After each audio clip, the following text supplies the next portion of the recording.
Oh, okay.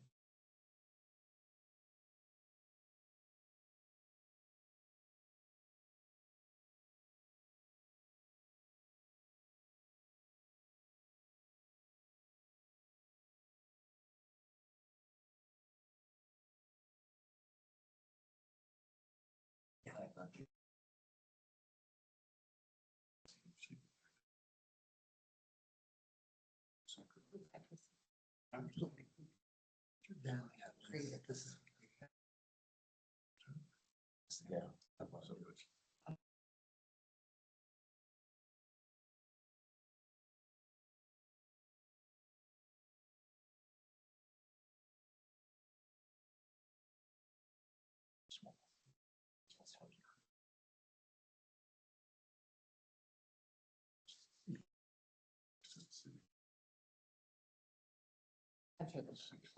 Yeah.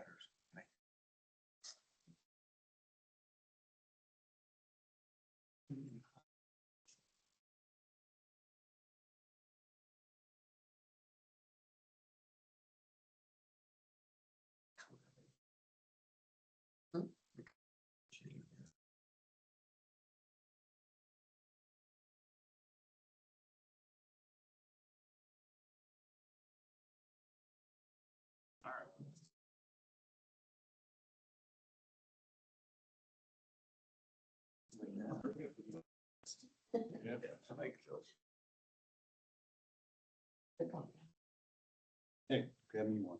There's one here.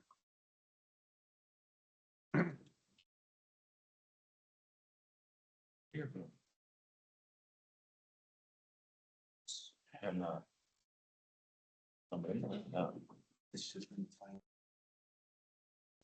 Oh, there. Hello. If you're gonna put a lion.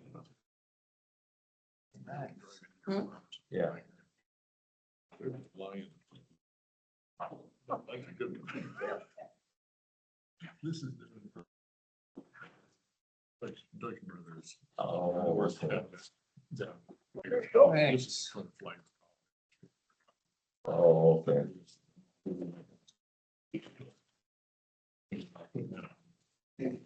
Entrance food's going on there. So I told him, he said, well, if you can do it, you gotta put these guys. It's like, right there. Make it worthwhile.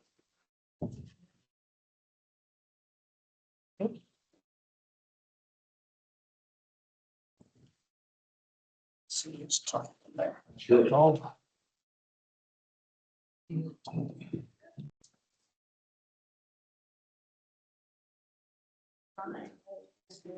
Slow.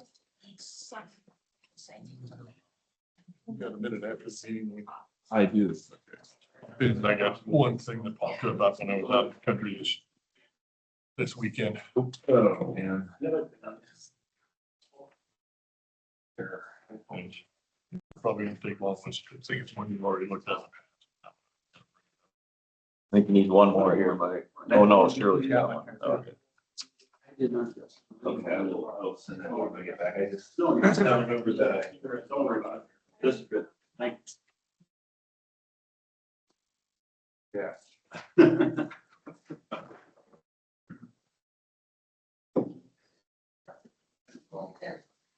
I just worked on.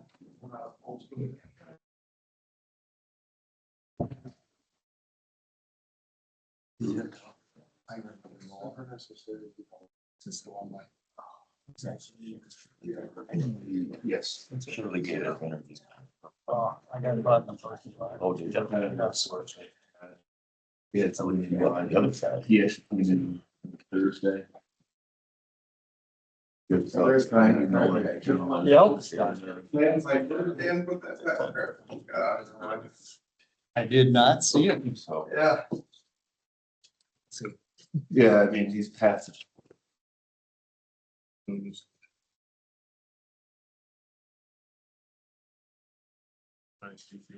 It's not gonna happen. It's kind of anymore.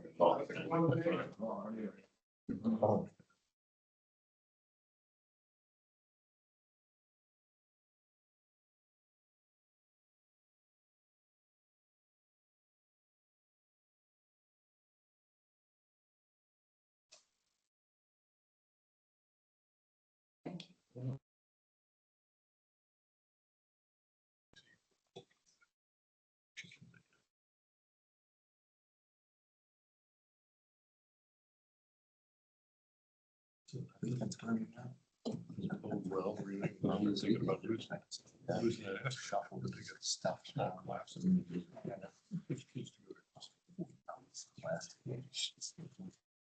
Well, it's 9:30. All those at so choose, please stand for the pledge.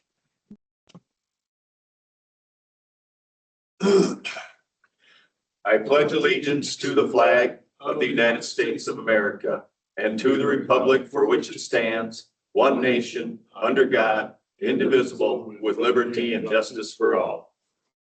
Call the meeting to order with everyone present. As a reminder, the meetings are being recorded. If you choose not to be recorded, you have the option of leaving. With that, first item on the agenda this morning, Michael Kueny, our county engineer, with some road updates. Not a whole lot to report on this week. Build grant, there's nothing new this week. Subdivision data has been gathered. Received a quote from Denko on the scrub seal for the Ondike subdivision. Came in higher than expected. So I'm probably not gonna do that this year. That subdivision is in better repair than the High Point East subdivision. The High Point East, they declined to do that out there. The topography and the curves and everything else are making it hard for a slurry or a scrub seal, excuse me, to do. We do have a kind of a rough estimate from Farners to do a microsurfacing out there. So we'll be weighing that and probably touch base next year. Looking to do some maintenance on that as the High Point East subdivision is finished by the city of Cora. So with that, Quarry Hill, there's nothing new to report on that this week. We did meet with some bridge painters regarding Bridge 107. The abutments have some section loss in the superstructure. We need to sandblast and repaint those. We've got to have a rough number. It hasn't been a formal quote yet on that process. Which bridge is that? It's the bridge that crosses the upper Iowa, not the first bridge north of pole line, but the second bridge north of pole line. It's very narrow. It's a bridge that I would like to get replaced in the next 10 years. It's obsolete. So The one by Maaten. yes, right next to Miscellaneous. That's that high trust. All that steel. It's not a high trust. Not a high truck, No. just a regular, but it's rough. It's yeah, and it's narrow, and the idea here is that we would close that road down or at the bridge so that they can stage their equipment there. So that will be happening after July. So Any chance when that does happen that a gravel parking area could be added to the project? Because the parking at Maaten gets really overrun and then cars park on the road. that would be a project that there's just not a lot of flat ground there to do that. So that would be a coordination, a separate project. And if that's actually the DNR owns that, so that would have to be.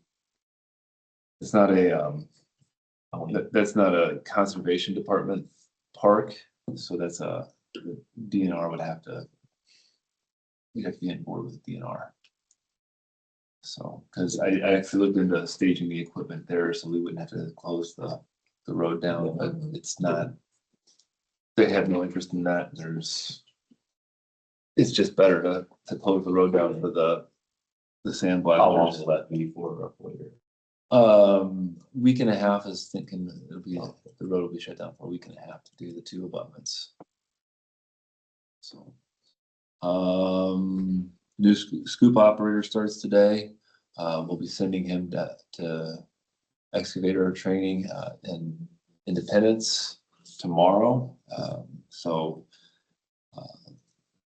Then Bridge 307, Pier 2 is under construction. The footing is poured as well as the stem.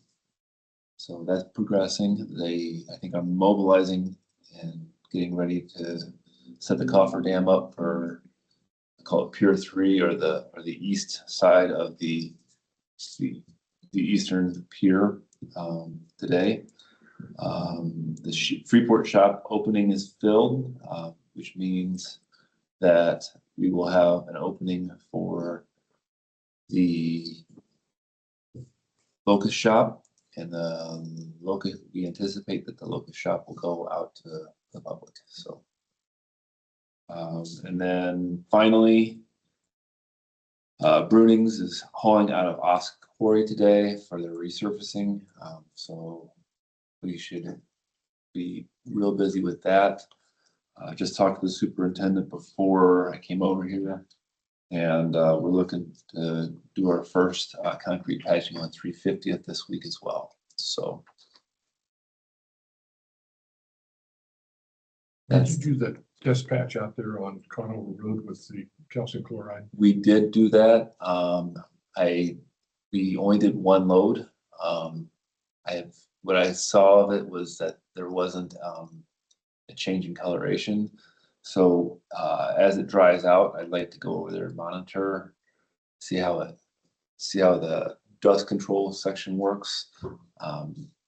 Just how it wears over time is just, that's just gonna be kind of a situation that you monitor kind of haphazardly. If that is successful for the dust control, do you think it'll also, I think, can it also be used for some of the washboarding? And I'm saying, It should help with the washboarding, because I was yes. thinking about at the bottom of town line where it comes Yeah. into Middle County Road right there. That other stabilization is not, it's done a good job on the hillside. And Yeah. all the way to the top and all that, but that bottom is still fairly washboardy. I'm wondering if maybe that's a candidate for trying that. That is washboarding, in my opinion. Like, I agree with that assessment 100%. I think that is washboarding because we added new rock on top of a stabilized base. So what's washboarding there is the new rock. So there's not a whole lot we can do about that without doing a dedicated base stabilization. But the idea here with this base stabilization is that we would buy more ice control rock and then use the base stabilization in the spring. It's wet and can apply it nicely. So, yeah. So I think we got one more year, and that would be on the short list of areas to do for sure. When are we gonna paint lines on B32? I have not contacted. Usually we do the striping just before school starts, so we have to put that out to bid.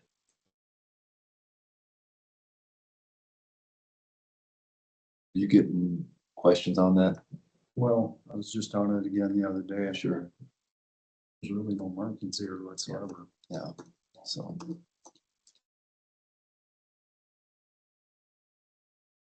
Late last fall. Yeah. So it's thinking maybe that process will be moved up, but I imagine we get a better deal if we do it all at the same time. Right, correct. So that is something on my to-do list here this week or next, is to start sending that out to bid. What's that? To strikers. Yep. Yep. So that's the time of year. I think last year we did it in the middle of May, so.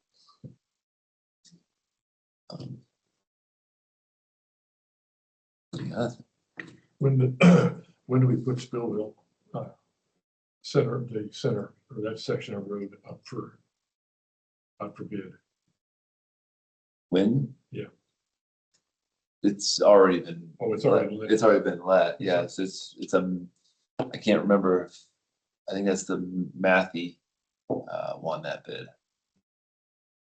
So, Well, and someone did ask me, when is the start date on the Frankville?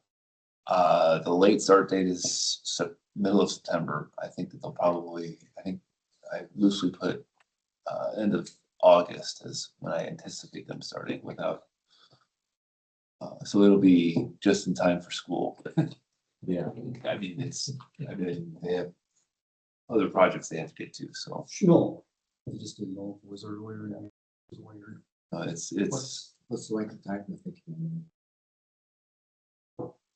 that's. I wanna say it's 40 working days, so. Don't quote me on that, but that's what I have in my head currently, so. So 2 months roughly. Mhm. So, Anything else for Mike? Quiet morning. yes. Yep.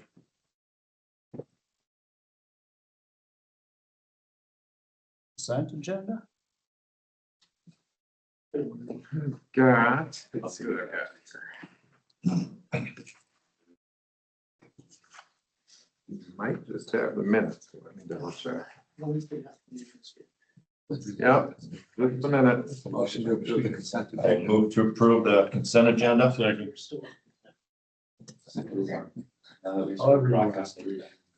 We have a motion and a second. Approve the consent agenda. All those in favor, say aye. Aye. Yes. Opposed, same sign. That's unanimous. You have to talk a little on it now. I guess so.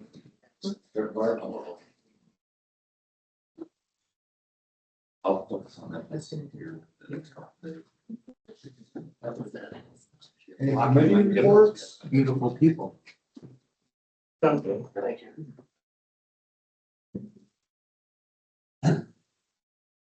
had a meeting of, committee meeting, juvenile detention and ongoing, we have a consultant or a lobbyist hired to try to advocate for us. Right now, of the funds that the state gives out for the juvenile detention facilities, 3 counties get 70% of it. You can guess which 3 they are, even though they have a lot of empty beds where the rest of the counties are struggling to.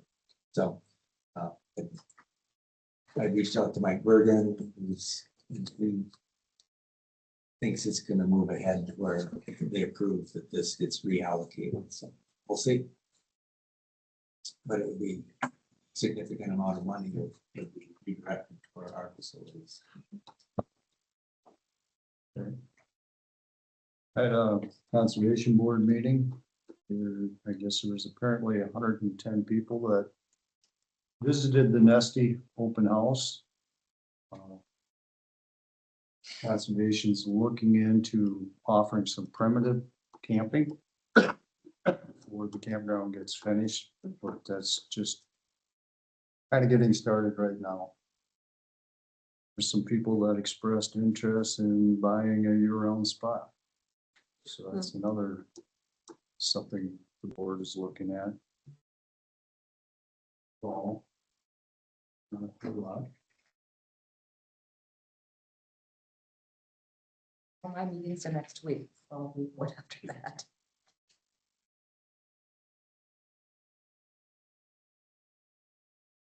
I think there is an ISAC seminar on Wednesday, which is, I think it's an ethics seminar for, I think that's mostly NACO, is it NACO? Can't remember, I think it's ISAC. It's 1 o'clock seminar, Zoom call on Wednesday. It's ISAC. 1 o'clock. What's that one? Ethics.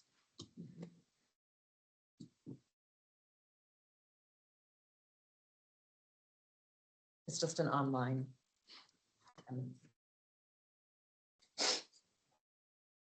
Shirley, are you looking at maybe spearheading a little bit on that 99 county information campaign that ISAC's talking about? You know what I'm talking about Through through ISAC. more than what they're doing right now on their business. Well, yeah, it's not like the 99 county review, if I could find that. Oh, yeah.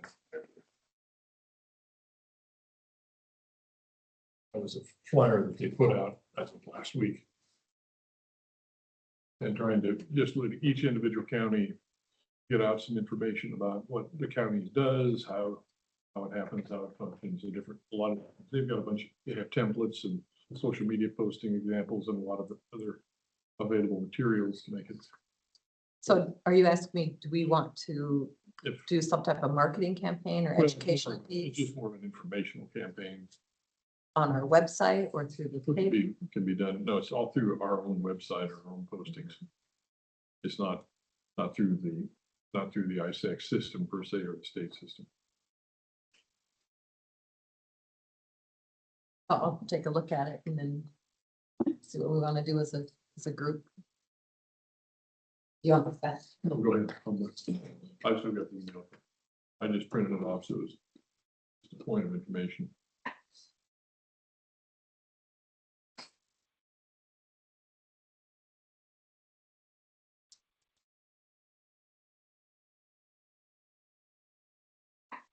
Quiet day today. Oh my God.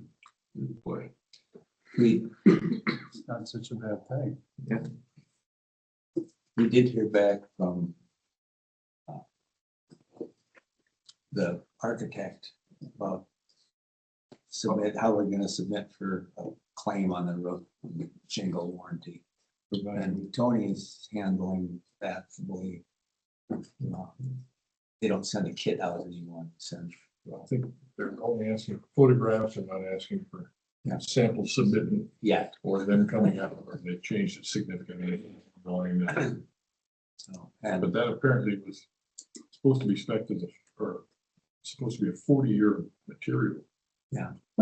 And boy, So if that's the case, 3 years. that's stretching it.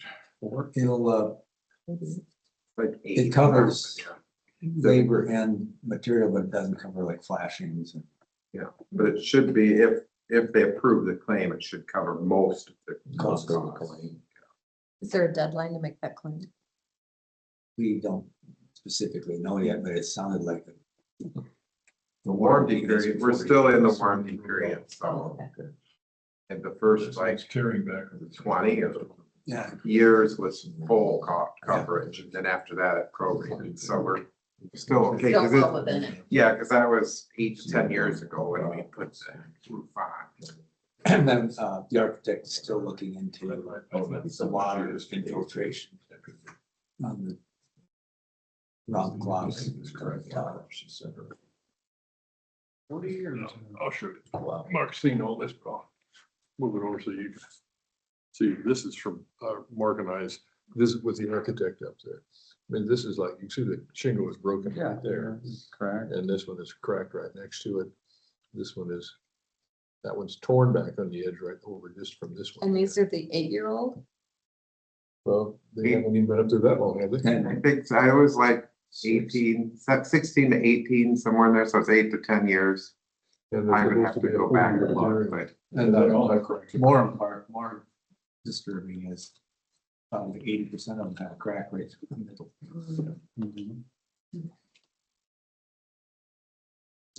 So let's see, and like I said, she's still working on the water infiltration, and we probably do need to do something with a membrane coverage under the clock tower part, or in the clock tower area where the wind can blow water in.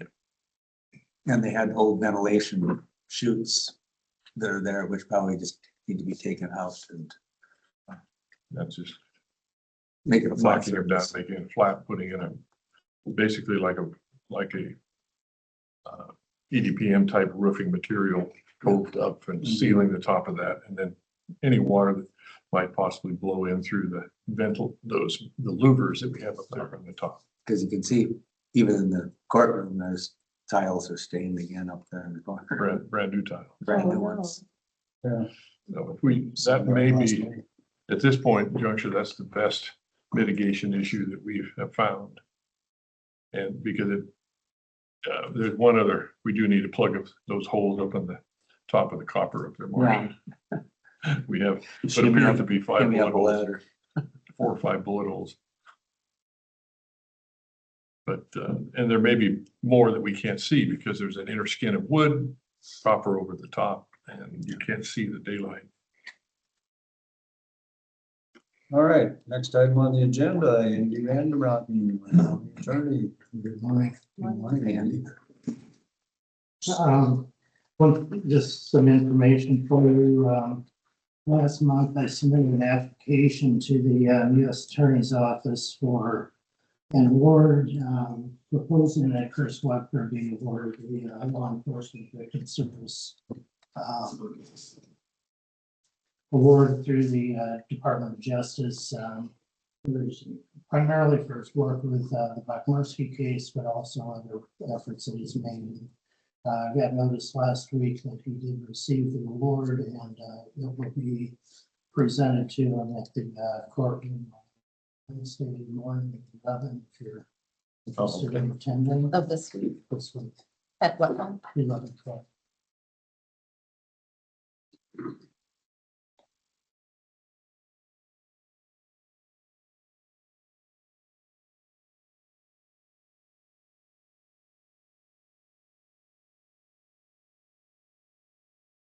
Shirley, was formal action ever taken on you becoming the opioid contact person? Yeah. Could I get a copy of just that section of minutes and date from you? And there's no action to be taken on that most recent email you sent me. Right, I mean, I. From do what I know read. that, but I think we need to get it switched around in the records so Yeah. that you're the. Yep, okay.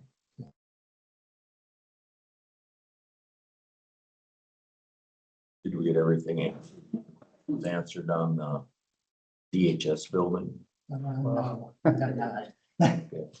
Do you have the agreement, or have you sent me that agreement for the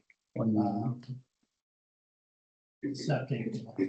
I sent it to you way back when we started to put it for sale. I can send it again. I can probably find it, but it might be faster if you send it. Okay. I'll send it again. Yeah, I need to take a look at that. I don't know what we can do with that. agreement. Yeah, Say, this it. is what we had. It's up to you. They'd have to go. And actually what I sent them this week has, because they just took the whole agreement that we had with the DOT and like line it or pencil that, so it can be attached in there too. I can send it. What, just remind me, what question on the building are we discussing? Within the 2080 agreement. We have a 2080 agreement with the DOT for the sharing the well, the septic and the driveway. With the maintenance garage there? Yeah, and so projects who got the high bid seem to think that they can just cross off the county and put their name in on all those places, and I don't really know how that will work. And 2080 Thank you. doesn't run to With private private individuals, so individuals. they're going to be a separate agreement with DOT. Think we're missing that in the sale documents. And you said they haven't signed that yet? They've signed the purchase agreement and paid the $5,000. That was at the end of last week, and then that's when they brought up all these questions. Okay. I forwarded all that to Andy, Like we own the tank, don't we? So that just stays with the LP tank. Yeah, and I don't know if we need to put that in there somewhere or if we just, We can just- do that as a separate, sale. We can. Just goes, but I mean, it's there. It They stays should have a with the record of it so property. that they know they own it. Because we don't pay a lease, we own it. And- We will get an abstract ordered for that because apparently there isn't one, I couldn't find. which would make sense if the state owned it and sold it to us to begin with. Mhm. That will take some time, but we'll get it started. Yeah, and any of the costs associated with the closing or the abstract or anything, I believe the county should County just. should. There's typical seller obligations and buyer But, obligations. The abstract is one seller. Yes. Yeah. And that's going to be. Yeah. How about they asked about underground storage tanks, if they're still there, and who do we? Do they would know or who would they contact? There used to and ask? be, many years ago, the state DNR had some must fund, I think. For tanks, you know, a lot of times it was old gas stations that, you know, you had to remove the tank, you had to do the mitigation, you had to do the monitoring, all that. My suspicion is that do some digging, see if that website is still up, to see if that site was on it. If not, we're gonna have to check. I'm not sure if DOT would know. They should, they use their tanks to begin with. I was under the impression that I heard up there, and I can't remember if it was from the DOT staff on site or not, that there never was a tank installed, that the building out there was put in for a future tank, and they decided. And then we don't know if there was one. They noted Rojic's noted on the original building drawings that there was a place where there would be a tank, but we don't know if it was ever put in or if it was ever taken out, and that's what we're trying to figure out. And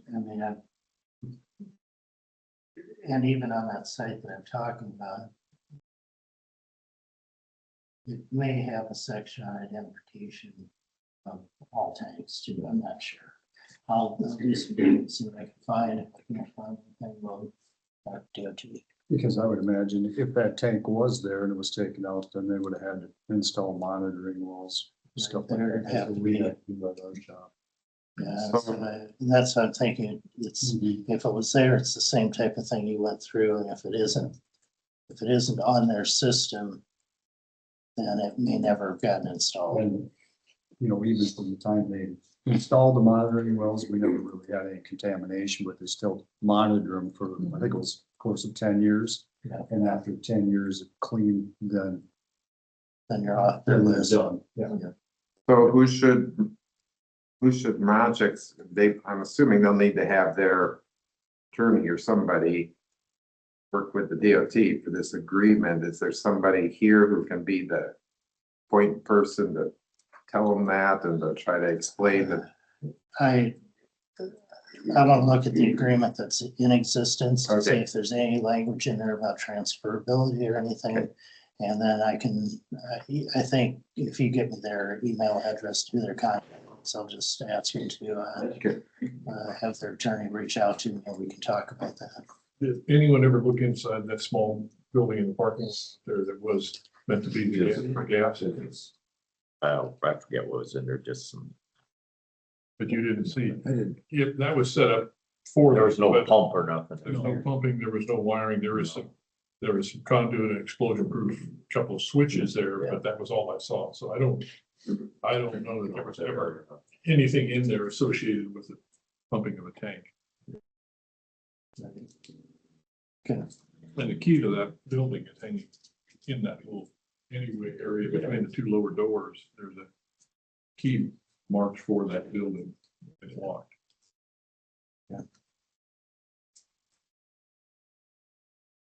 I'll get you the original, or the old DOT agreement and the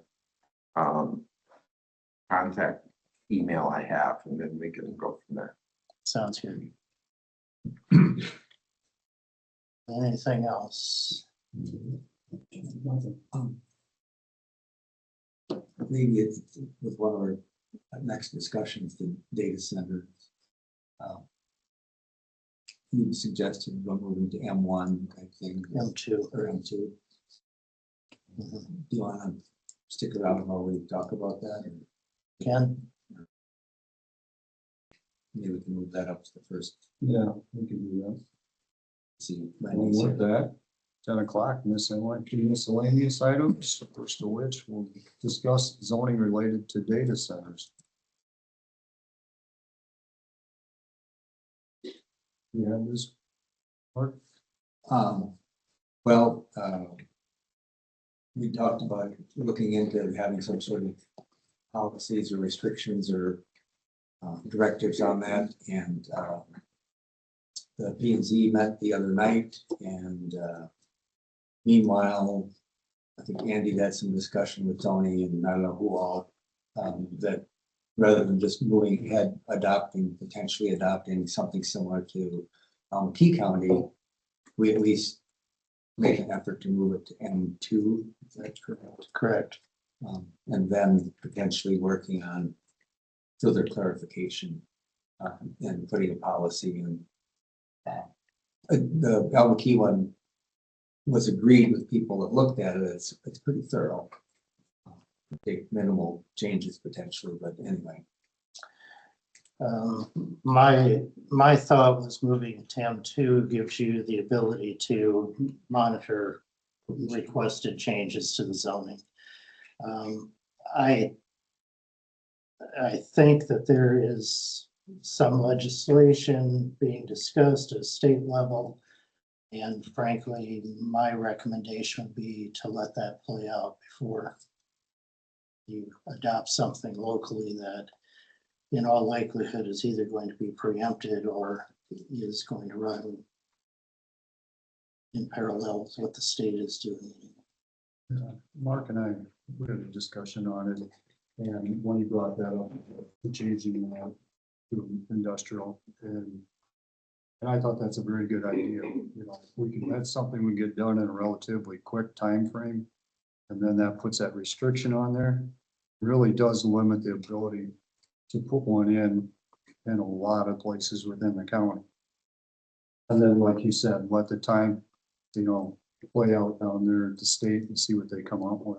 But you're talking, it missed this session, so we're at least a year away from anything happening, probably by the time they enact it, it'll be 2 years. So in the meantime, I don't see there's any harm with us putting our own in, even if it takes a minimal amount of work, if we just use the template that Key County has used. There's not a lot of effort and time put into it. Now, at this point, I don't want to see us put in some of the wrong verbiage and wrong things. One of the things I do not want to see is I do not want to see a moratorium. That's my personal view. I think that all that does is hang out a shingle that says closed for business, not just for that, but for any kind of business that they want here. I've read numerous articles about other areas where they have gone down that road and the fallout from that was not good. I'd also like to be able to see us expand our knowledge a little bit on how the impact of that would be as far as our tax base, what may be coming down through on property tax changes, valuation, any limits or things like that. I don't want to see us get into a place where we're giving perks to attract. But we do need to be aware that a few miles south of our border on Highway 24, we have a brand new data center that we just put in there that I just learned about last week. There's a 10 megawatt data center that was put in at the ethanol plant. Remember, there is no zoning in Chickasaw County. Talked with one of the supervisors, and he was just barely aware of it. That's a modular system, small system, 10 megawatts. And in talking with My Energy, they were the ones that's their power source. They had the capacity to be able to handle that. I talked to My Energy about its impact on consumer electric prices, and they're not expecting any impact at all. If anything, they're anticipating a lower rate because it's used for their off-peak usage. And there's also another data center going in. That one is up on the Harmony, and they are proposing another data center there, and they're in the process of annexing that into the city of Harmony. That one is, I put a call into the mayor, haven't heard back from him to find out I think there's public hearings on that coming up here in the very near future, what's happening there. So I think we need as a board to be much more educated on the changes that are happening within that type of an industry. I'm not promoting it or denying it by any means, but I don't want to have the appearance of our actions stopping any development or possible growth coming into our county. There is, when I spoke with the VP of My Energy, he'd be happy to come in and share information that they have presented. And he'd make himself available to come in and give us a few minutes of time and give us some materials, which is good information for us to have a better understanding. There was discussion in that meeting that happened a week ago Wednesday about setbacks, and some of those I think are onerous, way too far. I just can't see a half-mile setback being a requirement for a data center. Would you agree though that it should require an M2? I absolutely agree that it should go there, and I think we need to move on that because we don't have any place defined where a data center would go. I think following up on your comments and Mark's, maybe at the end of the day, after you do all your research, do all your investigation into this, you look at Alan Key's ordinance and say, okay, yeah, this is what we want to do. But I don't think that just saying, this looks good to us, we're going to adopt it, is the way to go. You need to do your own research. You need to make your own decisions based upon your own comprehensive plan. And if it turns out that that's what you want to do, great, we've got a template we can work with. But I don't think you do that without P&Z and this board being more educated on what the ramifications are. And the community at large. Like if you're gonna bring in my energy, I'd like to have all people Well, yeah. that come in and do environmental impact presentations and things like that, so the community Sure. is educated on. the Well, and whole that thing. comes right to the point where we need to educate ourselves Right, Yeah. completely on this subject before we move forward with trying to put it in. an I mean, ordinance. That's my opinion. typically, you can do research yourself, but that's kind of the point of directing the P&Z to do the initial, M2 requirement. the initial hearings and research and so on, so that they can do all that But we need- before you're taking action. But we need to give them some direction as to what we feel is necessary, because we're the ones that were the elected officials responsible to the public. Well, we have the ability to override whatever they would do anyway. I'm not saying we should, but No, when that's. we our say, well, responsibility. we shouldn't put this in because it might restrict, well, we can always lift the restriction. I mean, it's not like. But I disagree on a moratorium. I mean, we had a moratorium on frac sand mining, but the county has continued to grow and thrive, and we've got beyond that. So, I mean, it's not like people are gonna say, oh, I don't want to go to Winneshiek County because they don't want business. No, they do want business, but I'm not saying we should have a moratorium. I think the M2 is a good step as soon as we can get it in place, but I think we should continue to direct P&Z to get research together, and we will move ahead with. Well, we have Tony and Wendy here. Either one of you guys have any questions or comments? I've been to a couple of Zoom meetings that have been very good, both from the University of Iowa. And a few of my concerns are, number one, most of these data centers are put up by developers. They're not put up by Amazon or Google or Meta. And so the developer usually goes into a non-disclosure agreement with the owner of the parcel of land that he wants to build. So information is not known until things start actually going up. And this bothers me a lot. So definitely, I believe in the next meeting, we will have a public hearing to rezone, or not rezone, but basically say the data centers have to be in M2, the M2 district. And then that will come to you, obviously, for your approval. I feel like Mark, I would really like a moratorium. We had an 18-month moratorium on the frac sand issue when we were working on that.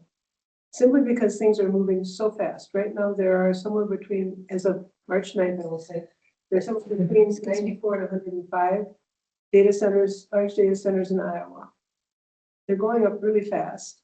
And from my perspective, I want certain things in our ordinance, like I want a surety bond. So if the developer just leave, we're not stuck with, all of these buildings, and the county has to decide what to do about it. And I think you probably know that developers will sort of contract with 1 or 2 buildings, but then they'll keep on building, and very often data center campuses will have up to 7 big buildings on them. And so it's pretty hard to, without, as you're saying, without good study, to know what might happen here. And I want to protect our county. I've been doing this for quite a few years, and my idea is to try to protect the county. Yes, I understand the economics. I understand that totally. But I'm not sure that this is going to keep anybody from doing anything. I think it's going to give us a disadvantage if we have some data centers going up that we really have no control over, except that they're in M2. And that would be my reason for a moratorium. We did that on frac sand. That was put on for industrial mining in 2014. And then that expired in October of 2015. And that just gives us time. It gives us a year actually do the study, write ordinance material, get that to you, for us to approve it, get that all in place. So that we're not just sort of thinking, I didn't know that these, I don't know however many centers were being planned, because we won't know, just like Steve Kelsey was saying. You don't know until all of a sudden they're going up, and that's a surprise. That worries me very, very much. Tony? Input, Tony? No, thanks for the opportunity. Yeah, Would you agree though, that with the, what Andy was talking about, making it an M2 requirement? I kind of came in the middle of Andy's thing, but like Wendy alluded to, the P and Z already talked about that and decided that at a minimum, we should move or just put data centers in the ordinance under the M2 zoning district. I guess, I don't know how much Andy talked about, but the idea behind that is there is very little available land that's zoned M2. So if it's in the M2 district, it's got to come to the P and Z and the Board of Supervisors to at least be looked at for rezoning. Can you take us through the process, Andy, Wendy, or Ben, or whoever? What's the process for moratorium? All I know is that you decide that a moratorium should be, and you basically designate how many months. I don't know where that happens. My recollection of frac sand was that there was pretty extensive research done prior. In fact, I think the University of Iowa had a team up here that they had offered to do some of the research on frac sand mining, and based on that information,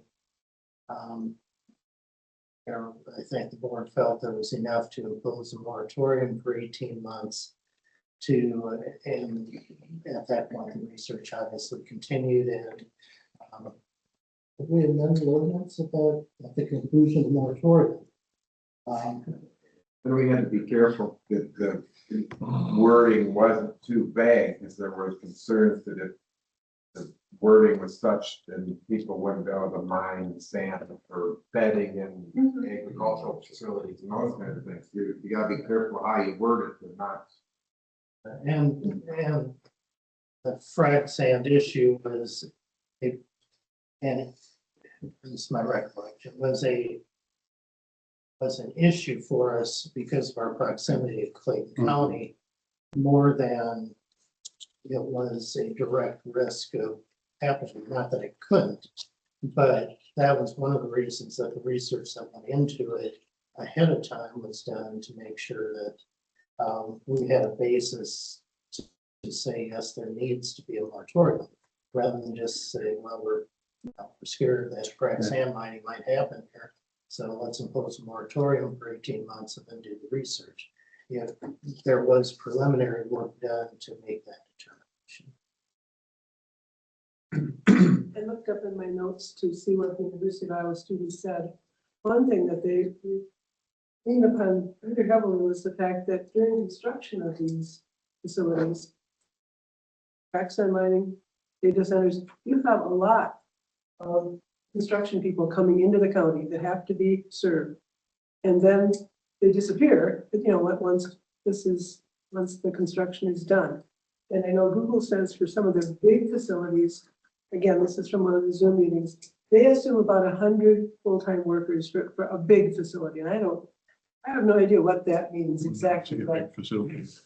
yeah, their big facilities will employ 100 people year-round, but the big concern with the University of Iowa is all these construction people coming in, and then also things like the roads.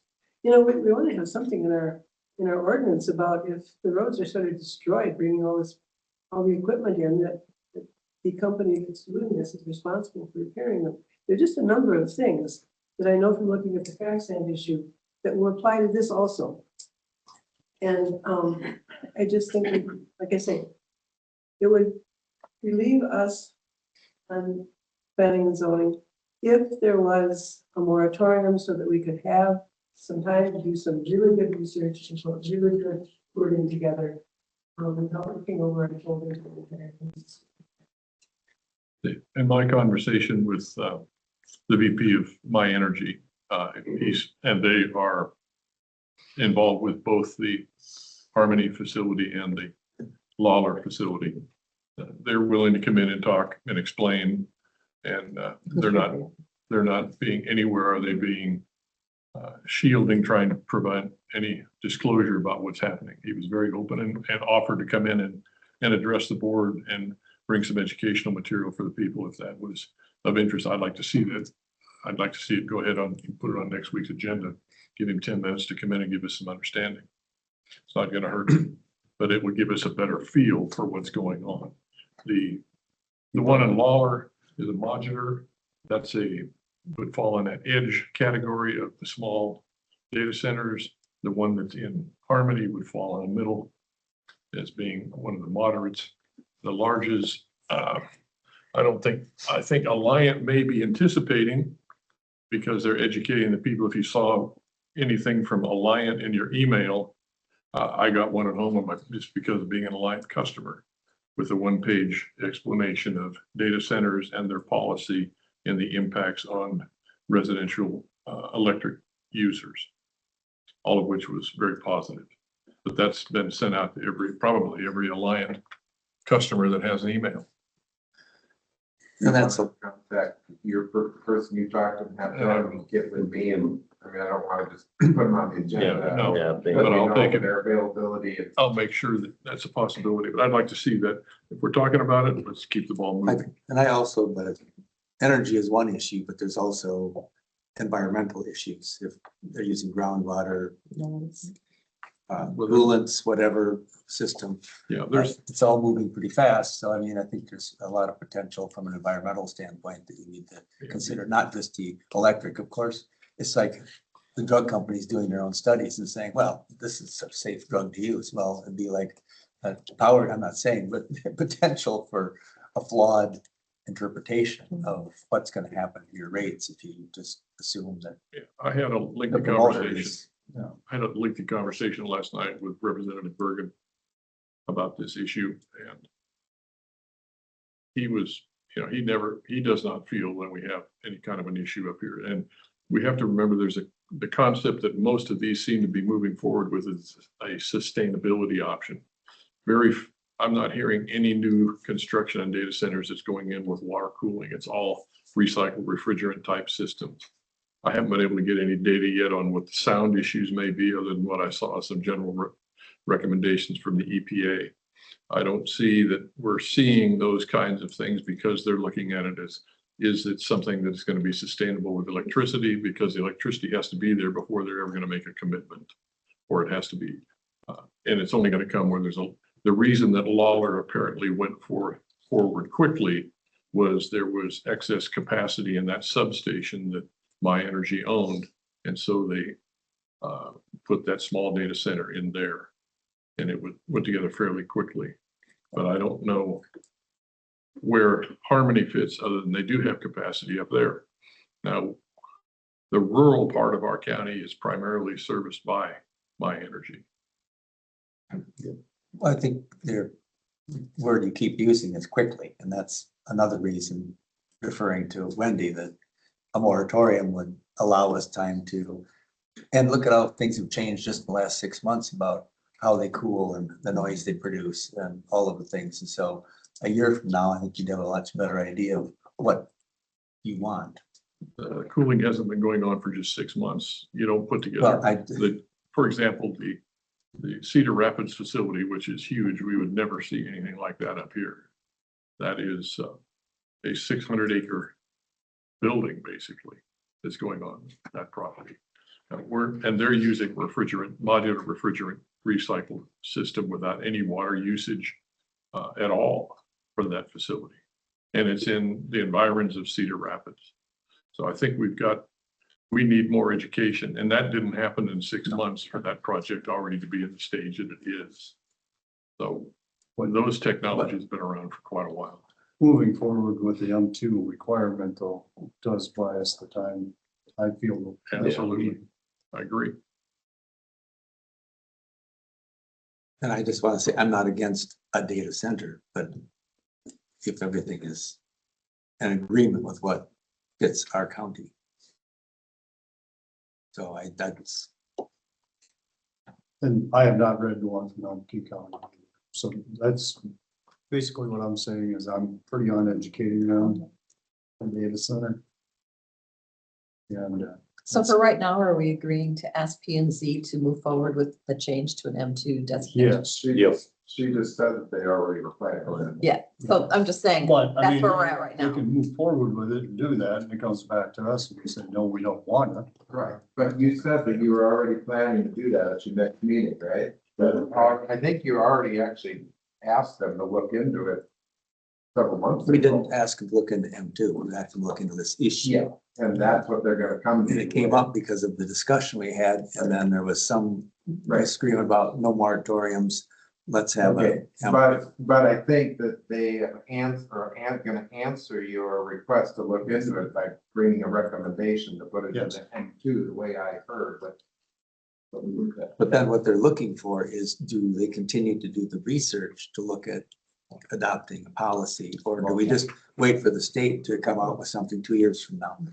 I think that if P and Z is coming to you and requesting a moratorium or requesting a change in the ordinance, they need to do the research that substantiates or supports Which they're any moratorium. type of action on your part.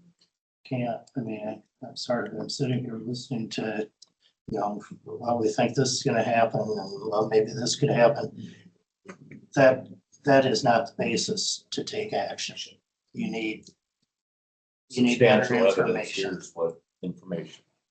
Just can't say, we don't want them here. No. You gotta justify it. And I think in the meantime, for our information, it'd be nice to know what is zone M2 in the county, I guess. You have a guy who can tell you that. I mean, I don't know if I top of your head, you know, what areas. What was the question, Mark? What areas in the county are zone M2 currently? So available land in M2, we have up on Highway 9, Boltmers, and on 52, we have Hollands. They both have a little bit of land, excess land, zoned M2. They have not actively tried to sell it, but it's excess land for them. How much land is it they have, you know? I don't- Say again? How much land do they have? Roughly, you know? Well, when you're talking 600 acre centers, no, they don't have 600 acres.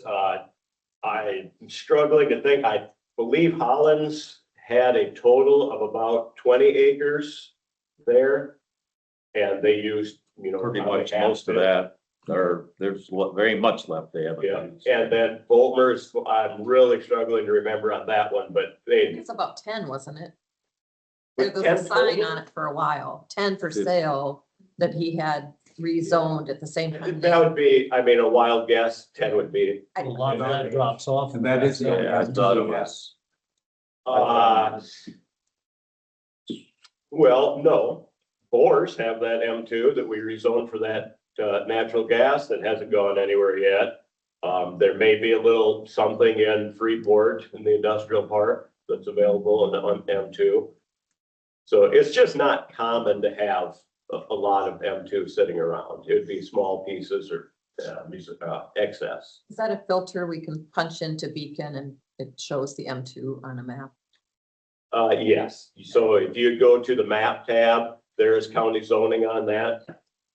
But, so there's, in relation, so most of the land is A1. If you're zoomed out over the entire county and you hit M2, you're not even gonna see it. It's just gonna be little teeny specks.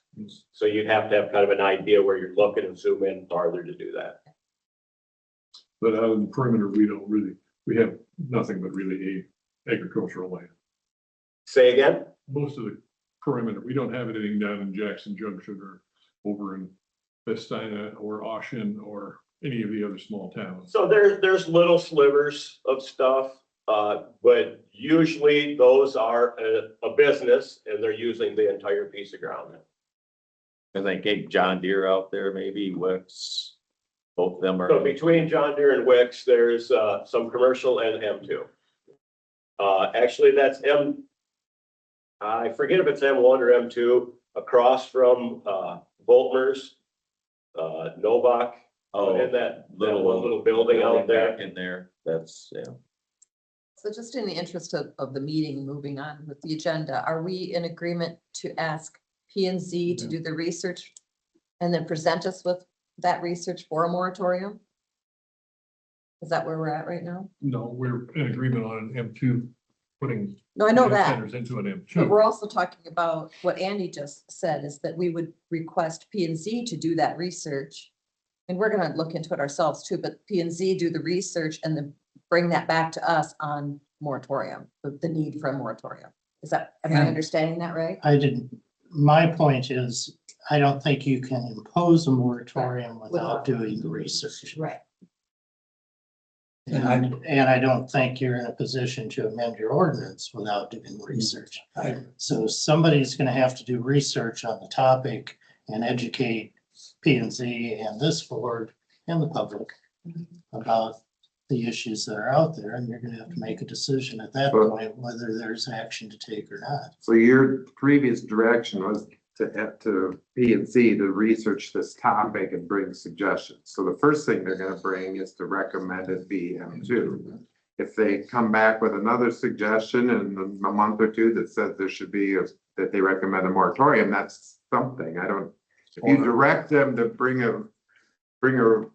if you direct them to bring a request for a moratorium, then that's kind of defeating the purpose of them recommending it. So I would say recommended to do the next step, research. that's what You you've recommend already the next- done, is recommend them to do the research. I think Well, do we have them continue to do that? Because what we just said was, no, we're just said M2.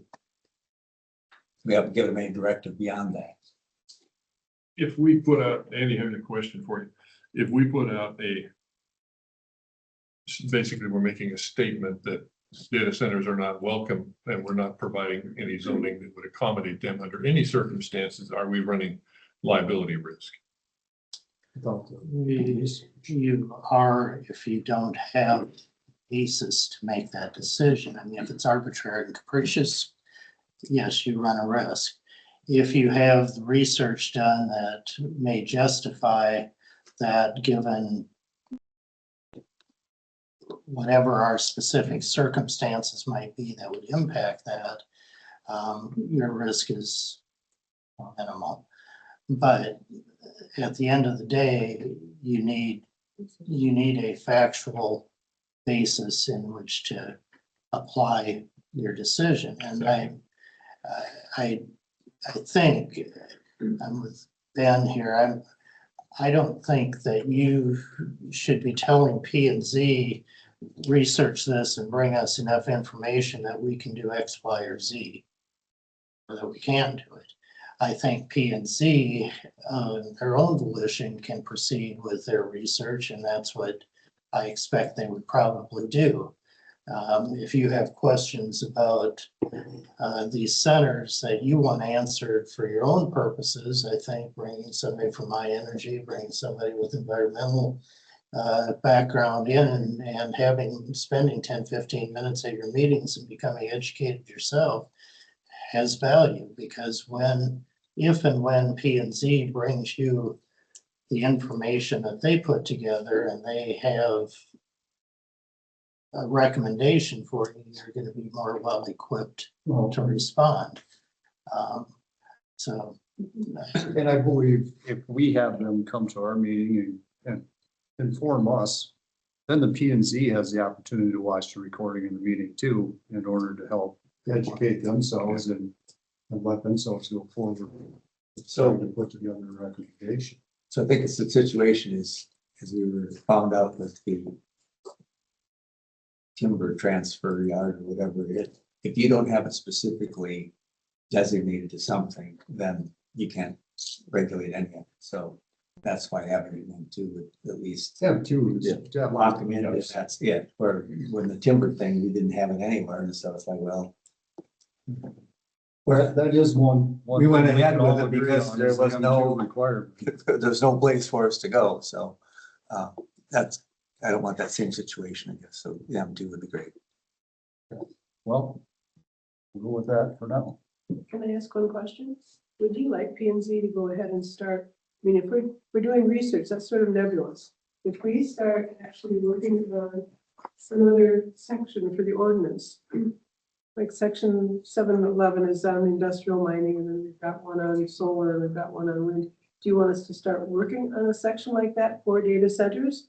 That would certainly not, you know, it would have to go through all of the regulatory things and finally come to you for approval for the ordinance, but would you like us to start working that way, or simply, and having trouble with just doing research and coming up with something? If we're actually working on a project, then the research has to come into that project. But if we just do research, it's a little too vague to know exactly what direction we should be going. Maybe on my, you can comment, but my belief is that it's hard to draft an ordinance until you know why you're drafting it and what you're trying to prevent or what you're trying to promote within the ordinance. And I don't know how to do that without having a clear understanding of what impact data center would have in an M2 district. And once you, I think, personally, I think you do need to do some research and find out the pros, cons, or how this is going to impact it before you can put it on paper into an ordinance that addresses the issue. Because how do you know whether you're promoting something, preventing something, how you're going to regulate unless you know what the implications of it are. We don't know the data. I mean, if we're talking about an M2 and we have small pieces of M2 land available, and we look at a half a mile setback, you're talking about something larger than a section of land in M2. And we don't have any, and I can't imagine that we're going to take any ag land or a section or larger to be able to accommodate that. So we need to make sure that what we're doing is creating reasonable and feasible requirements within that. And I agree with Andy. It's going to take research to find out where are the real problems and how do we make sure that we don't exacerbate them and create them. Right. Now the Albuquerque County one has a 1/4 mile setback, so that's the model we were potentially looking at. That's half a still, mile. that's still a huge piece of land that we're putting into M2. All right. If the P and Z wants to go forward and look at and do some investigating and educate yourselves, I guess, And us. go ahead. I mean, like Andy said, we should not be the ones directing you to go do that, ordering you to go do it. If the board, We would appreciate hearing if we do have experts coming in to talk to Board of Supervisors when that would be, because that way we can, some of us can be here to hear that. It's online too, you can listen. I know, it's a matter of, like I say, if someone would just sort of take on this little task of simply saying, at this time on Monday, we're having an expert coming in to talk, we can be there. I think we would do that. I know we would. And we'd also let the community know ahead of time too, that there will be somebody on the agenda on this Monday at this time, talking about data centers and pros and cons. Because we all need to learn as a We have an community. agenda. It impacts the whole community. And I also think if P and Z finds, well, we should hear from somebody, let us know and have them come into the meeting. Okay. We can all be educated together. all right, Thank you. Thank next you, up. Andy. Set public hearings for Bohr, Smith, and Is there Bluff anything- Valley View, Hovden rezoning requests. Thanks, Tony. Thanks. These are penciled in for Thanks, Wendy. 10:00 and 10:10 a.m. on May 4th.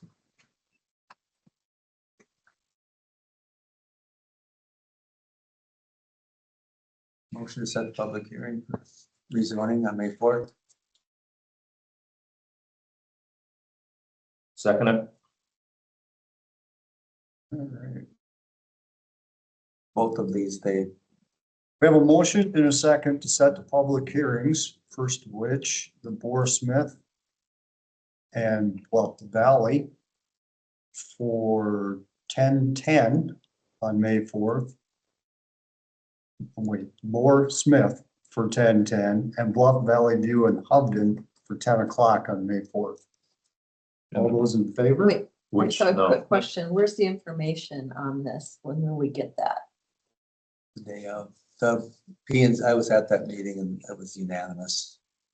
I mean, I think These are, Tony usually sends the information, within the week before the public hearing. I mean, right now, we're just setting the public hearing. Yeah. and Bohr Smith is not associated with that reactor piece out there. This is the residential piece. Is that correct, Mark? It goes, both of these are kind of subdividing a current residence, one's for a, Yeah. I won't call it ADU, but whatever, and the other one is going in between two populated places already, so it's logical. They are resolutions. Sure. Mark, I, Steve? Aye. So passed unanimously. Next up, discuss next steps with strategic planning report. I really asked for this one a few weeks ago, so I waited to put it on until she Thank was gonna you. be back, yeah. So I'm wondering if, as a board, we take the next step and partner with Sean Snyder out of Emergency Management to be the facilitator for this strategic planning moving forward.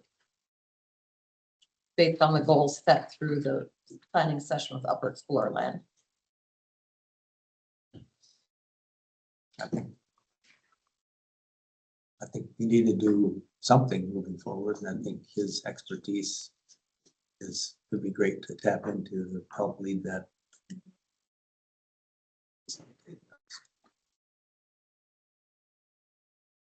Otherwise, we did it for nothing. And he volunteered to do so.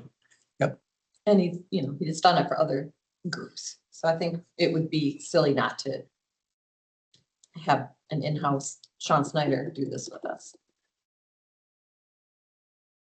Since he is willing to do it. So does this, I'll wait for Ben. I'd be happy to make a motion to partner with Sean Snyder to facilitate the strategic planning with us for the county moving forward. But I'll wait for Ben to come back to see if we need a motion on it.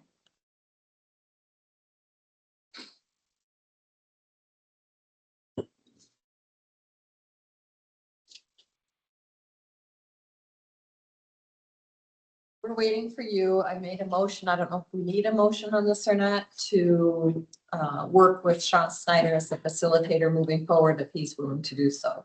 Well, it just says to discuss the next steps. I don't think you need a motion, I think you just, whoever wants to Work with him. work with them to figure out what to do next. I mean, Okay. it's-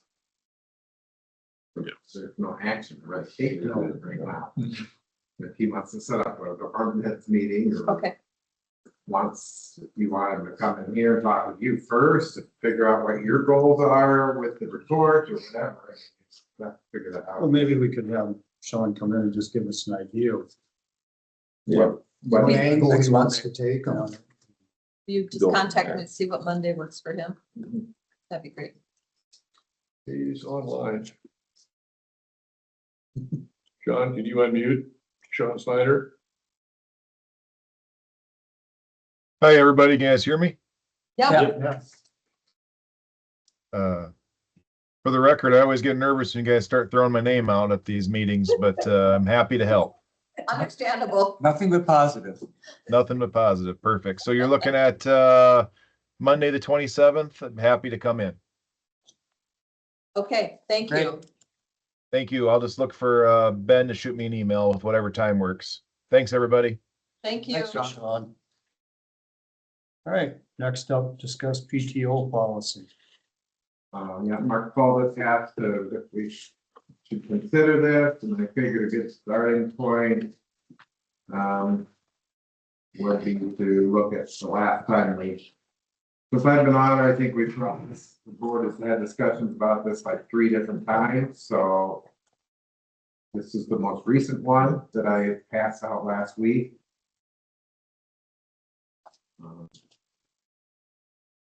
More, if you want me to go into detail about what this proposal was, or if there's not interest of at least 3 supervisors, maybe we save this time of going through it. I just, up to you guys.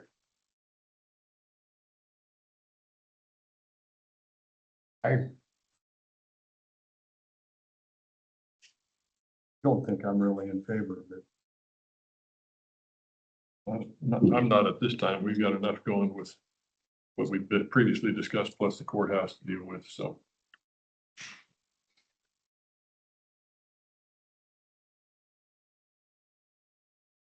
I do believe it has merit, some, yes, and some good features to it, but it maybe is, this isn't the time, but I think we need to long-term move towards that. And I think at some point in time, utilizing our Kueny Ehlers or whatever to help with maybe looking it over and saying, what have other people done to make that transition? I know we had two major organizations in Decorah moved to this and have gone through this and meeting with them. It's not The last time this was brought up was shortly after the hospital Yeah. moved to PTO. And so we basically, and Lee Bierke was the one who had taken the lead on it. He met with people at the hospital and he did research and some of the numbers he did research. So the research is old. That was 7 years ago or something, but he took the average numbers of sick days and funeral days that people were taking each year, calculated that out so that we could come up with some of the numbers that are in here and so on. So that's why this came up in the past. And I know Luther went through this thing and had their own system of how they arrived at what they did. And like I said, making the change, I don't believe one person left. Some people were like worried and upset that they'd have to sacrifice her because they banked so many hours, but at the same time, it just it's a lot easier for people to keep track of and takes away the doubt associated with people not being on the job. And there are always valid reasons for it, but at the same time. And the way this one was crafted was to try to keep in mind current employees and things that they had already banked and not have a negative impact on them by kind of basically keeping the old sick time as a separate bank that they wouldn't accrue more of, but that they could keep still. Whereas. But yeah, I think what was nice in here was you had to take 2 days of PTO before you could tap into your sick. And I would say you have to take 5 days of PTO before you can tap into sick. So if you had a catastrophic illness, you could utilize that. Sick time is sick time. You know, I mean, it's not like you're hoping you get sick so you can use that time. It's like it's supposed to be used if you're sick. It's The not, reason I think. it's not a benefit that Right. you're gonna make money off of. It's if I need this because The reason we used 2 was because on a third day of a sickness, when you take 3 days in a row off due to sick, is when you also become eligible for FMLA. And so that was, since you already have to get a doctor to sign off on FMLA, Yeah. that was why we put it in. Yeah. That third day is when that triggers. so which And some people wouldn't use it. I know that there are people who have their full 120 days banked. And if you went to PTO, they would just save that in case they ever had a catastrophic illness. That way they wouldn't have to buy short-term disability insurance or anything. but the system I was on, you could have a maximum up to 300 and whatever hours. And then after that, if you didn't take your vacation, it wasn't your vacation anymore. Right, that's the So, way this is written. Yes, and so, which people need to take vacation. If you have vacation, use it. Otherwise, you can't just wait till you retire and have us buy out 3 years of vacation. That's. And that isn't the way this works either, if you've read No. through this. This So- gives you the maximum payout. We let you bank up to 6 months. So that if you wanted to save it up to be like for a catastrophic illness, you want to save up that much PTO, you can. But if you retire or quit or are fired or whatever, when you separate, the most you can ever get paid out at one time is whatever 1 year's worth is. After that, it's up to you if you want to save it. Is there, this sounds like a good issue of discussing with the department heads, and Shirley was talking about wanting to move forward with planning and get that input before we take a Take it down the Yep. road. I think, see what their opinion is of how their employees. I would say just from the past, there's gonna be a wide variety. Really? Yeah, and You are not gonna get a consensus from the department heads based on past experience. That's why this has been up for discussion like 3 times, because some are adamantly against it, some are all for it, and then there's a variety of middle ground. So it would be interesting to hear what people, why they would be against this system. Other than- I haven't, other than it's a change.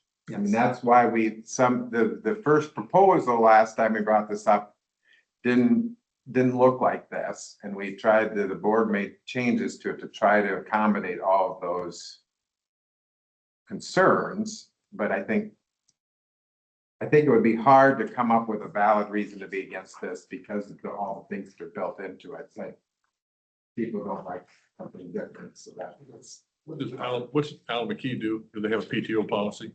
We have vacation sick like you guys do. And we were able to accrue, I don't remember, 700 hours of sick time. I guess in my head, because I already maxed that out, you know, in a decade and days off, which whatever.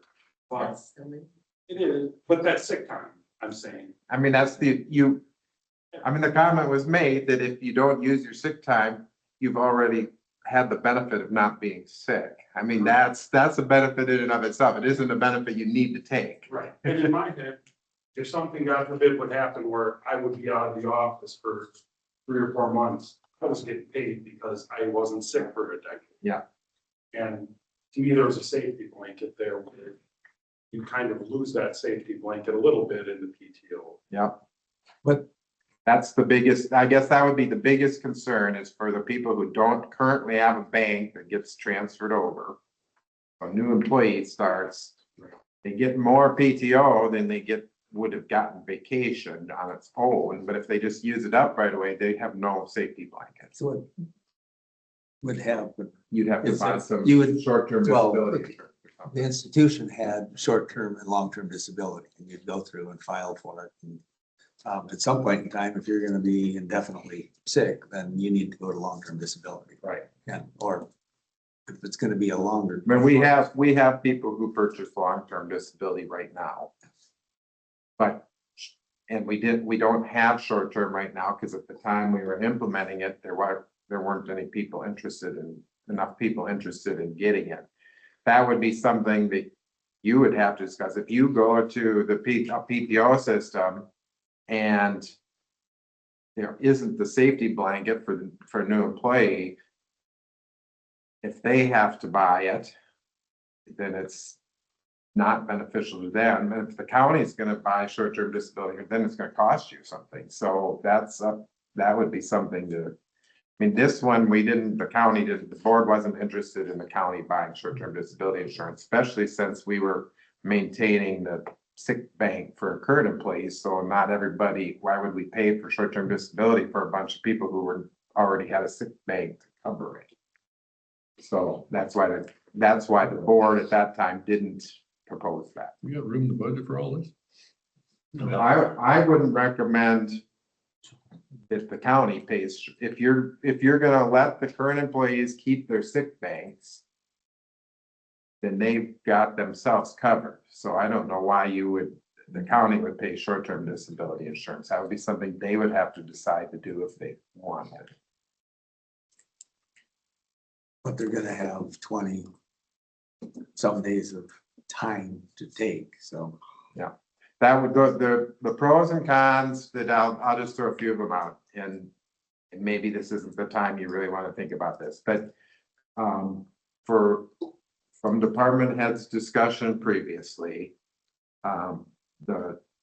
in departments where they don't have people sick very frequently, most department heads were worried because now their employees were going to take more days off. So they're going to have more absences. And for the departments where they had people that were sick all the time, they thought this was a great program because now they don't have to worry about, are you sick or are you on vacation or what's going on? They're just it's your PTO, you take it when you want. They were figuring they would have fewer absences than they did before, because someone isn't gonna call in sick randomly if they can save it up and go on vacation with it later. And so the people, that's the big variable is. Now, right now in our current system, we get 2 sick days a month. This is fewer than that total.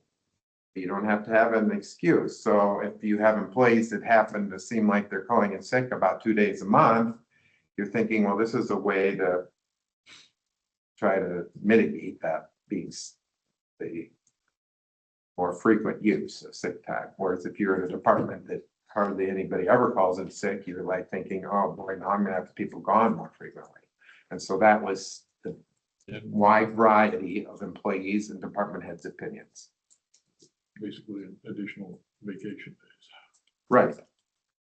So in our current, this system, basically what's on this paper, if you go with this, if you just look at it as the number of days, it's 12 fewer days a year that the employee gets.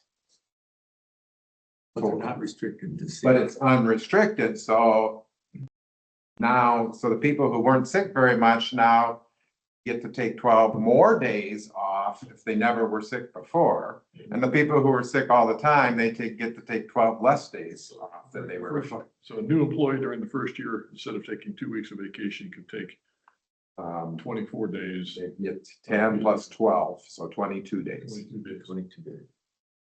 That's a lot of coverage. And you know, the discussions are focused around, you know, personal responsibility of, you know, there are gonna be some people that just take it all the time.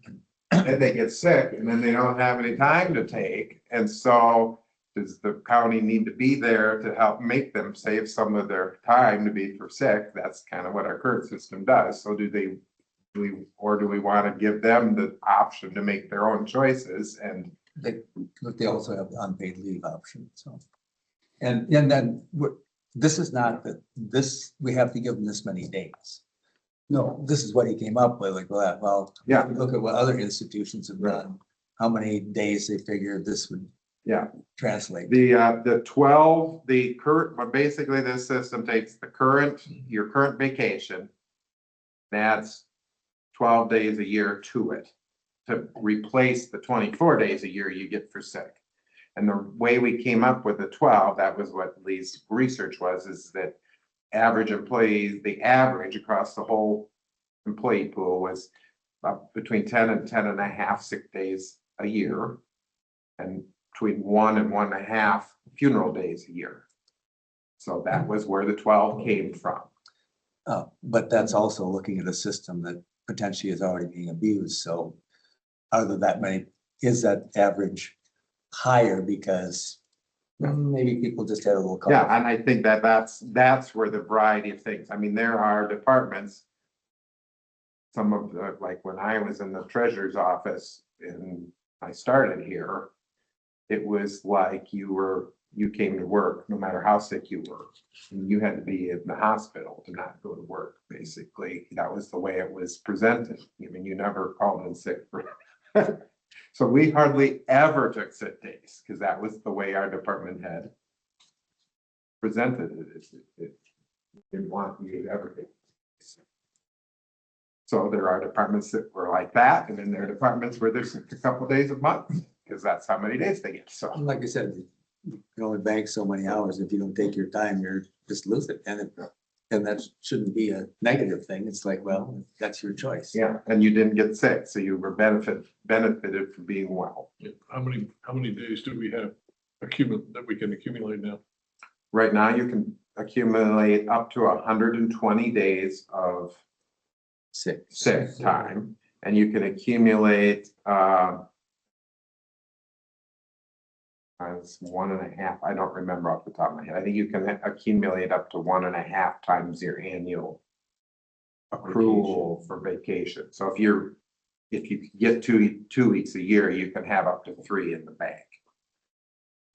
When you retire or leave, you don't get the accumulated sick. No, pay. that's just gone. That's just gone. Yeah, which is different than Al McKee. I think Al McKee, at least, The last employee hired that you get a payout. yeah, Um, that current they, employees, they don't get paid out. they don't get paid out. That's going by the wayside, because if you're letting people accumulate that many days, you don't want to have that huge liability hanging out there. With PTO, they can accumulate those days up to a max. This, And that what would this be paid out. proposal was, is they can accumulate up to 120, but they never get paid out more than 1 year's worth. Right. And So that was kind of the compromise, because there were people who wanted to be able to accumulate it in case they're, for catastrophic sickness. But at the same time, you want to pay them out some, because that's what you currently do. So we let them pay out 1 year's worth if you have it on the books. in some places, you can't really get paid out for a full year. You have to take vacation to work that down. Yeah. And our current policy is if you're max on sick time and you are supposed to gain another day of sick time, because you get 2 days a month, we lump them in as 2 days a month, one for each of the first 2 payrolls each month. If we go to add 1 and you're already maxed, instead you get an hour of vacation. So if you're not sick very often, that was something that was added to the employee handbook about 10 years ago.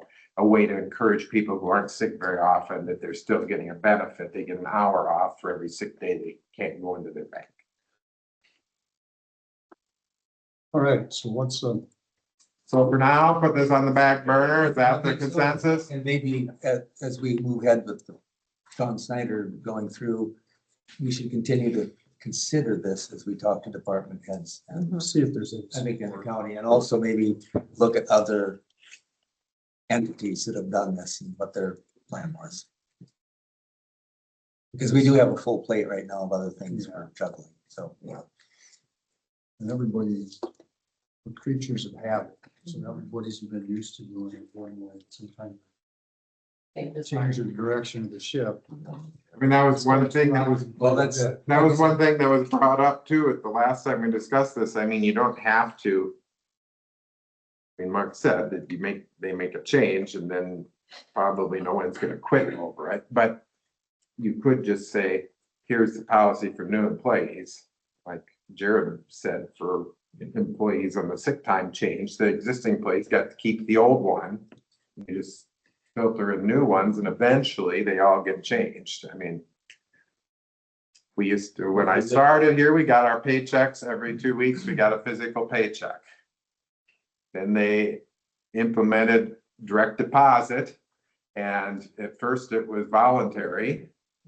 And eventually, I mean, even up to about 5 years ago, we still had 2 or 3 people still getting physical paychecks because they never volunteered to do it. And I think we don't have any anymore now. I'd have to ask Lynn, eventually all those people either retired or you get one time where you've lost your paycheck, physical paycheck, and your money, you can't put the money in the bank and you think, maybe should have direct deposit. So anyway, that was a long transition, but I mean, that's the way to do it. If you want to try a transition, is to implement it for new employees and voluntarily until you get people work through, and that we can do that too. I will say, office employee morale overall improved by going to this system. That's what the hospital told us when we talked to them when they had switched, is that there were a lot of people concerned and didn't like it and so on. And then after the switch, if you would have asked 6 months after the switch, you would have had nobody who wanted to go back to the old one. Now that you did bring up a question. Yeah. Some of these other boards and stuff that we have, we physically mail checks to all of them. Is that something where we could? It depends on what they're getting paid. If they're getting paid, we don't mail physical checks to anyone who's getting paid through payroll. Okay. But if they're getting paid through claims because they're just getting paid mileage or they get a stipend for, like township trustees get a stipend, that's not a payroll item. So that stays with, that's a claims item. Would it make it easier if they had? No. Okay. No. All right, forget that. Totally forget that. We'll move on to the next one. That has to do with, the way our claim system works. It has to do with the way the claims get cleared through the treasurer's office, and it's easier to clear them as they're actually cash rather than moving them as lump sums, so then they. Next up. This one ain't very controversial. Discuss courthouse office use. What's the general feedback from taking the courthouse tour? Unfortunately, Shirley wasn't able to be there. I'm familiar with the courthouse, but yeah. I have my initial opinions on it, but I know that you were undecided at the time and we need to keep talking about it. I think there's two corners. I mean, and obviously there's real resistance to moving veterans to a veteran facility. But I was surprised at how much area the assessor's office actually has back in there. I didn't realize there were all of other chambers, which is interesting. It is kind of a layer. Looking upstairs, I mean, at the next level up, there's the IT space, there's your space, the identical on IT would be the easiest because it's got that other little partition probably. And they're willing to move over Yes, here. and I think when you look at the recorder's office, there is that entryway that your office gave up for an elevator shaft that could be made into an office space. Because it has its own access door and whatever, which is right across the hall from Why is he taking like, the IT. keeping the one door to come into the assessor, Yes. taking the entrance area and making an extra room out of it? Yeah, like you did in your Yeah. office, other than you made an elevator shaft. Yeah. Which would cause a whole lot of disruption, so to speak, with that. John Halverson's office area there goes on quite a bit, and a lot of that, if I shouldn't even be storing paints and I solvents think, in the building there, if they should be over in the jailhouse. I think if you're going to use some, personally, I think if you're gonna use some of that space, that you'd be better off adding more stalls in the women's restroom. Yeah. The women's restroom has 2 stalls, the men's has 4 urinals and 4 stalls. Yeah. So and it's right next door to the women's restroom. If you're gonna take some space out of there, I would add it into the women's restroom to get more places in No, I'm not disagreeing, but I think that office could easily be moved over here somehow for space. Yeah, that's true. And storage for paints and all that could Yeah. be down in the basement. Yeah, because the maintenance doesn't work with the public as much, so they could have their office over here, and then if they need to meet a contractor or something, they can just meet him there. That's true. So, But that ain't big enough. That's not big That's enough. the office, and No. you're not gonna split them up on 2 floors. You gotta keep. no, one but that would be area. part of, if we needed to make some other move of somebody, but Well, one thing Mike said in the engineer's office is, obviously, no changes is number 1 goal. But number 2, he did say that Mike's office could be given up. So Move we're them over directly here. across from the engineer's office, and that has 2 separate office spaces in there, and then with that front area, it's just something to talk about. Like you said, obviously, we don't want any change, but and I don't know. Now would fit the assessor's office probably. The assessor's Should get you office Pretty close in there. would go in there and then potentially. That was the far South side or the north side of the hall? south side, the one where there was 2 rooms to the back and then a bigger area in front. It used to be the vault. Anybody wasn't it? Not that- I think that's, Matt. That's where Oh, Matt's okay. room. Matt's. He probably end up, since Mike and Mike are in there now, one of them would probably end up in with Matt, or maybe both. And then one in with them. Yeah. And then potentially using Or they John could, Halverson's yeah, space Halverson space or. to add to it for the guy that goes out and does. And spaces, the mop room and so forth, so it's a little bit awkward, but 4th option, the other option not discussed is we could just plain move the assessor's office over to the CSB building. Can Dawn and I at least tour that? Sure. Neither one of us have ever been in there, so. What I guess spot are you talking If that's still an option, we'd like to at least. Means we gotta work it. we gotta work off in that area towards relocating some of, That's Bluff, way too much. CSB. That'd just be way too much. I think- all. I think there's, we've talked about potentially if there's enough space, we We'd could be- leave it all here. I think if we could get Mike and Mike's office, that would be the, That would seem like either corners, the northeast or the northwest, if the engineer could consolidate.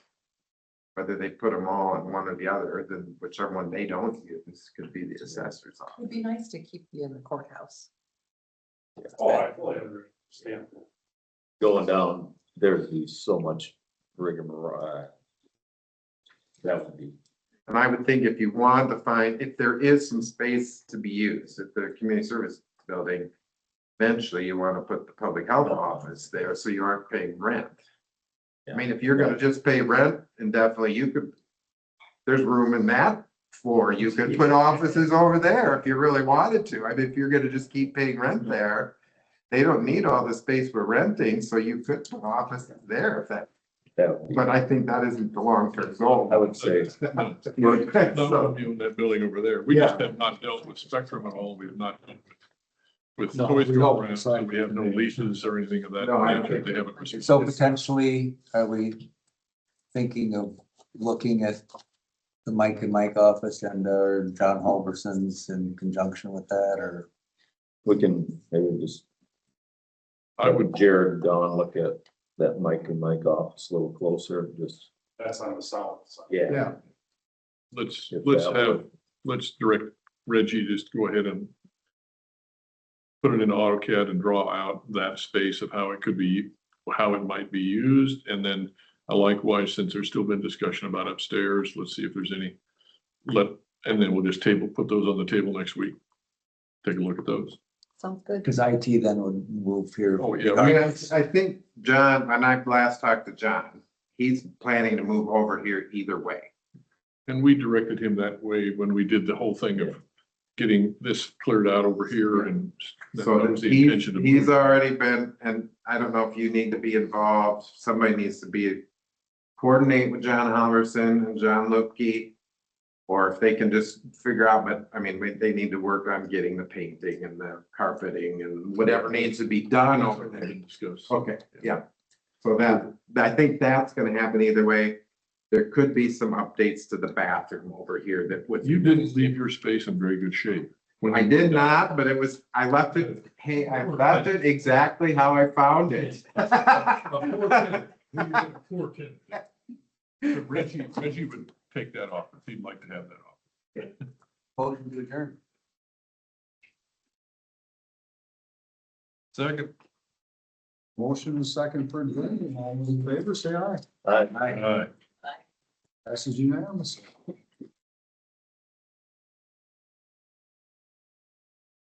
See, So Jared, just go over there and take a look. See what you think. On the south side here? Yeah, So, that's southeast. Yep, I'll go grab Dawn and. wander over Just there. take the meeting under. I gotta Yeah. go over to see. I'm thinking- Yep, thanks, Sheriff. Passed. Yeah. Wow. So drink half.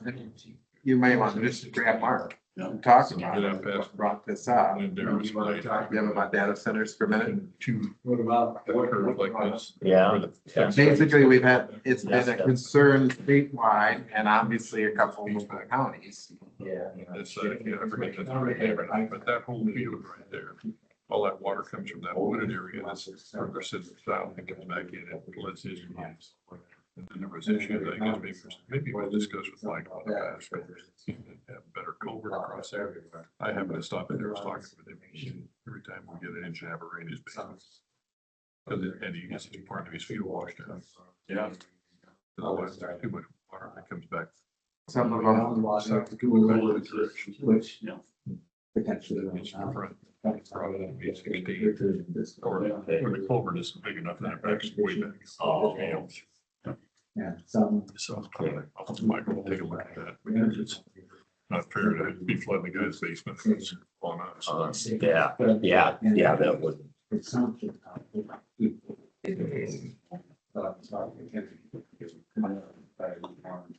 don't know. Hey, Dan, do you know any of the Bruce family? That's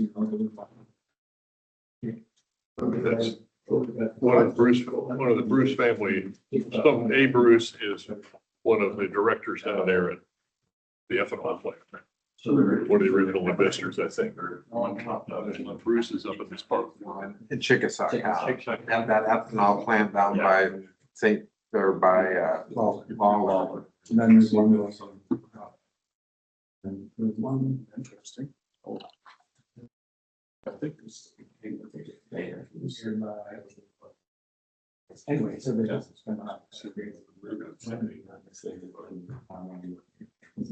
So that's the thing, but we don't. Once. I'm just shocked at it. I think it's a good step to at least start, and that's why they're gonna, sound like P and Z is gonna bring a recommendation to at least put it into a zoning district, because we learn, if you don't have it listed in a zoning district, it's hard to regulate anything with it. So that'll start the process, and then they can decide if they want to take more steps. There's only 2 supervisors left, Fatima, you can shut it down. And like I said, I'm not against. It's sense. Yeah. Is it in the right